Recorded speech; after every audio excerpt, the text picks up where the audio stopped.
Namaste and Pranam. Gita Dhyanam. Om Parthaya Pratibodhitam Bhagavata Narayanena Swayam Vyasena Gratitam Purana Munina Madhye Mahabharatam Advaitamritavarshinim Bhagavatim Ashtadashadhyayinim Ambatva Manusandadhami Bhagavad Gite Bhavatveshinim.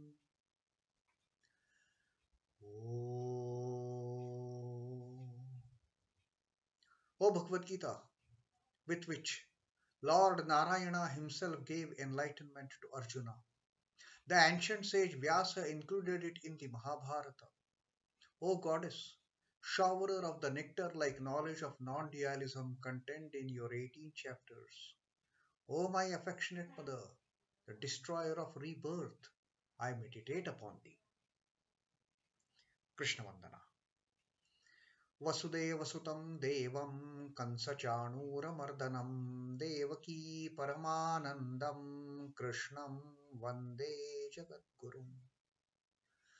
Son of Vasudeva, the slayer of Kansa and Chanur, extreme delight for Mother Devaki, O Lord Krishna, the supreme teacher of the universe, my salutations to you. And we continue our reading of the Sannyas Yoga, the 5th Adhyaya of Srimad Bhagavad Gita, and today it is going to be the 24th Shloka, the verse number 24. In our previous reading of 23rd Shloka, Sri Krishna taught us that he who can resist the impulses born out of desire and anger, the impulses born out of lust and greed, within here itself, while living in this body, not waiting for the body to drop off and then I will stop getting influenced by the impulses of desire and anger. No, right here in this body, Shaknoti haivayah sodhum prak sharira vimokshanat kama krodhodbhavam vegam sayuktaha sasukhi naraha. Yaha sodhum, he who withstands. Sodhum is withstand, resist. What? Resisting what? Kama krodhodbhavam vegam. The impulses born out of kama and krodha. The desire and anger, the lust, greed and anger. He who can resist these impulses, shaknoti, is able to. He is able to withstand. Iha eva, here only, not in the nether worlds, not in the heaven or not in the hell or not in any other world. Right here in this world, prak sharira vimokshana, before liberating from this body, very much still alive.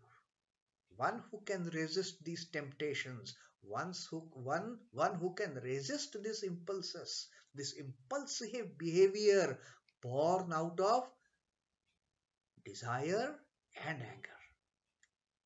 Saha yuktaha sukhi naraha, that yogi, he is the happiest man. And now again Sri Krishna once again the focuses his teaching on the same topic, that he who behaves thus, he who is able to rejoice within, not going outside for any pleasure, for any enjoyment, for any kind of fulfilling those desires, not going outside.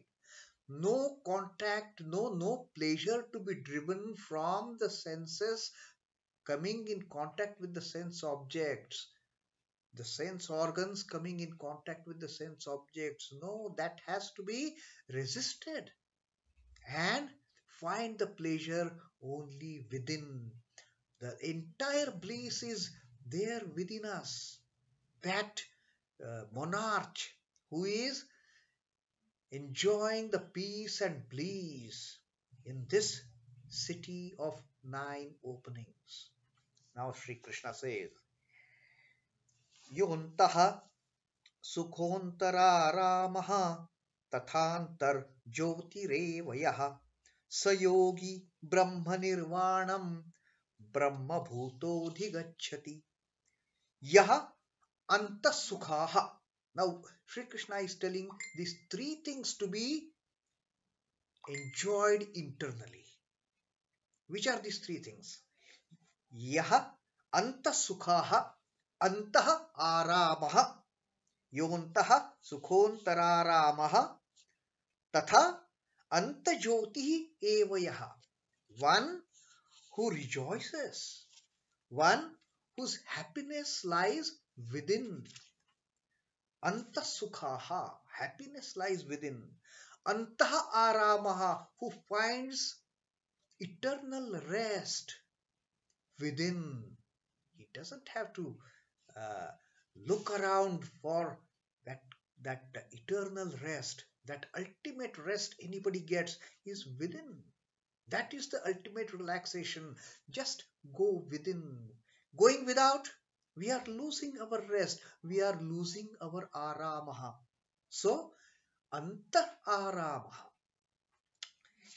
one who rejoices in the rest, taking rest within.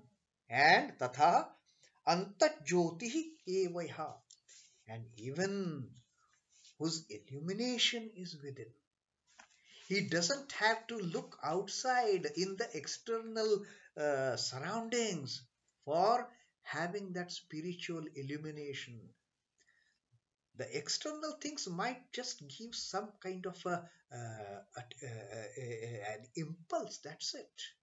But the real illumination, real understanding, real knowledge all comes from within. It is, everything is there lying with that king, that indweller who is taking eternal rest, who is in the absolute bliss, sitting in this body, in this city of 9 openings. And then Sri Krishna says, Sah yogi brahma-nirvāṇaṁ. That yogi reaches nirvāṇaṁ, brahma-nirvāṇaṁ. That yogi reaches Brahman. And brahma-bhūto dhigachchhati. And he also attains adhigachchati brahma-bhūtaha. He attains the plane of Brahman. He attains the eternal Brahman. He attains the abode of Brahman. So, everything is there inside. No need to go outside. No need to, get tempted by those sense objects. No need to take our sense organs into the contact with those sense objects to derive any pleasure, to derive any happiness, to derive any peace, or even to derive any rest, or derive any illumination even. There is no need. Those are just the temptations. The moment we take our sense organs,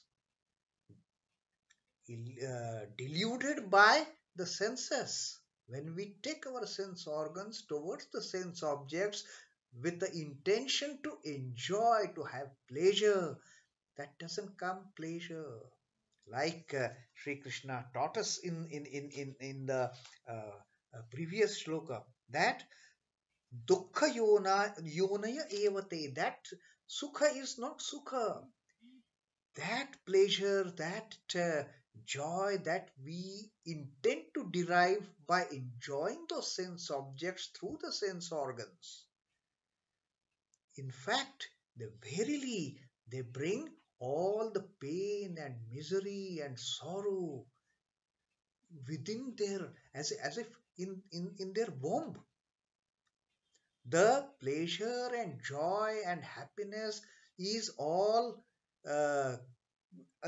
we may perceive them to be pleasure, joy and happiness outside, but internally, in the womb, there is nothing but dukkha.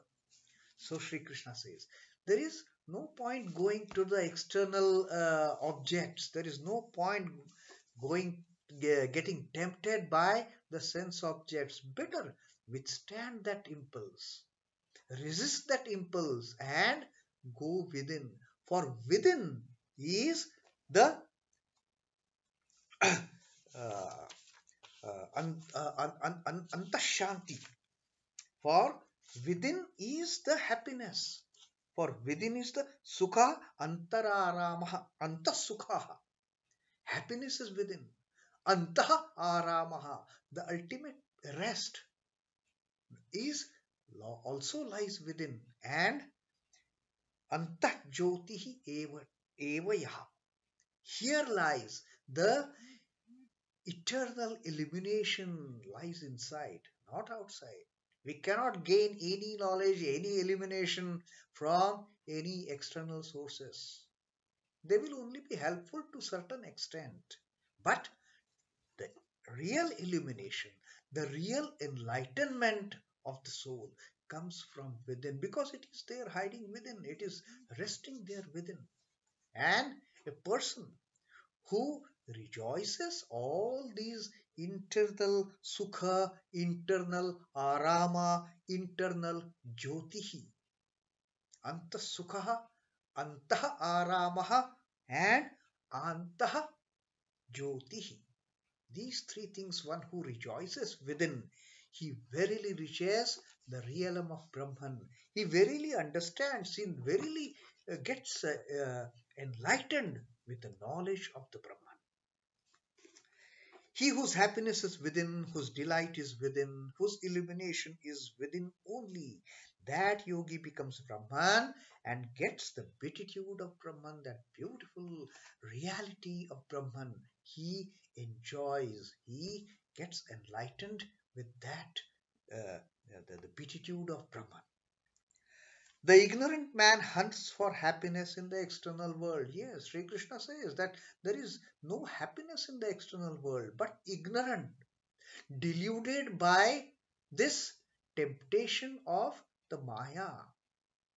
Under that delusion, under the veil of that delusion, the ordinary person starts looking for pleasures and happiness and joy in the things external. But as Sri Krishna had said, all these pleasures, all these joys, all this happiness, all this satisfaction comes with the sorrow, with the evil, with the all the ill factors hidden inside. There is worry, there is a sorrow, there is frustration, there is all kind of negative elements associated with these positive elements, the pairs of opposites. If there is a joy, there is a sorrow. If there is happiness, there is unhappiness. If there is pleasure, there is pain. All these come together.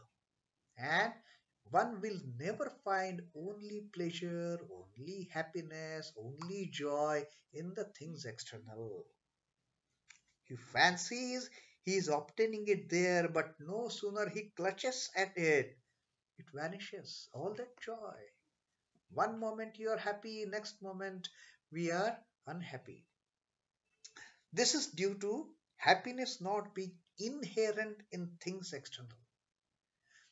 The external things being in the realm of the Prakriti, being in the realm of creation, they always are together as the pairs of opposites.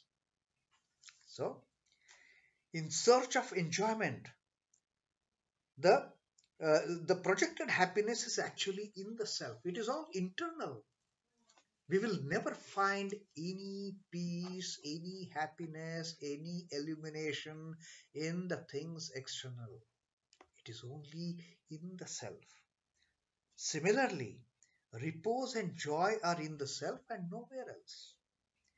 In search of enjoyment, the senses get extroverted only to be foiled. The senses, they fool us. The moment they view a sense object, the senses create that kind of emotions in us, feelings in us, and make us tempted to enjoy those things extra. So we use our sense organs to enjoy those sense objects, to have some kind of happiness. But happiness it brings, which is momentary. It has a beginning and end. Like Sri Krishna said, it has Adi and it has Anta, that happiness. And again, we are into the state of misery, we are into the state of sorrow, and we are in doldrums. Atman is bliss, and therefore real happiness itself. The only real happiness is just within, that's it. In short, whatever is sought after externally is actually there inside. The pleasure that we may have after getting something external, that is, first of all, it is short lived. But the same pleasure, a thousandfold, a millionfold pleasure, happiness, and joy is there internally, and that is everlasting. That is not going to vanish after a few moments.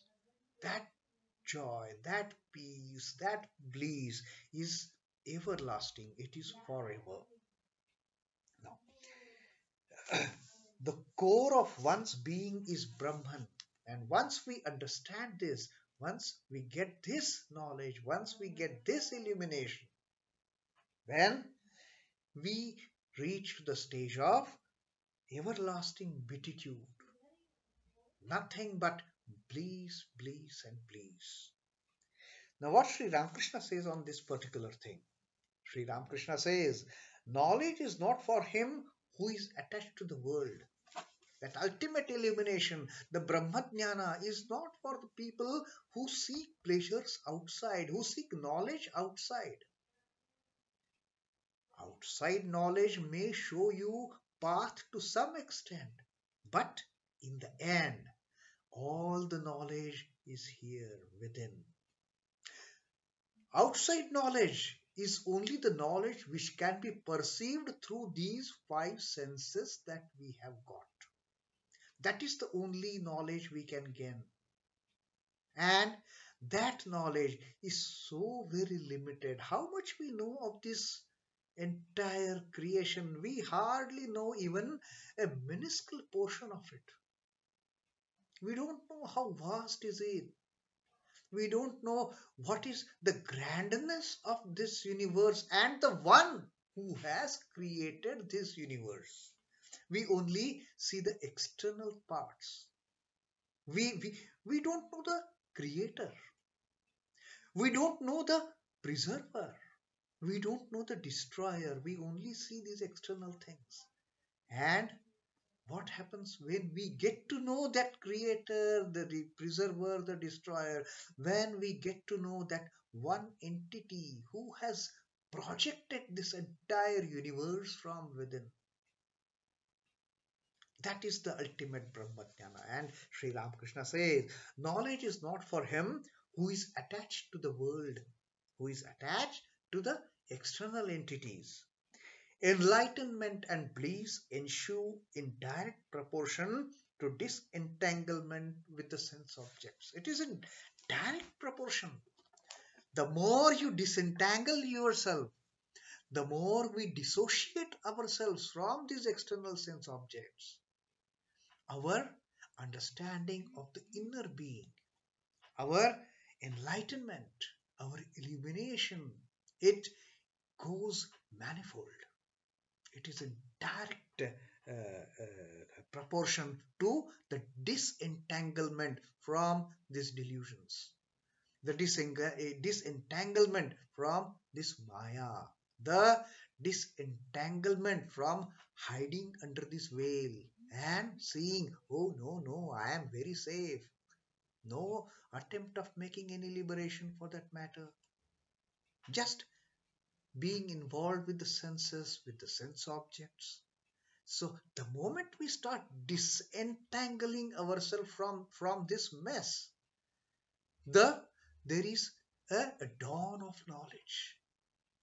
The illumination starts, And it is in direct proportion. That's what Sri Ramakrishna says. The more we get disentangled from these external objects and the sense objects, the more we come closer to the enlightenment, the more we come closer to the ultimate spiritual illumination. And that is what Sri Krishna says, that those who go within, those who find their internal happiness, those who find their internal rest and peace, those who find the internal illumination, they reach the realm of Brahman. They enjoy the beatitude of Brahman. They enjoy the ultimate pleasure of being one with the Brahman. That was the 24th shloka of the Sannyasa Yoga. Om Namo Bhagavate Vasudevaya. Sri Krishna Arpanamastu. Jai Sri Ramakrishna. Jai Thakur. Jai Ma. Jai Swami.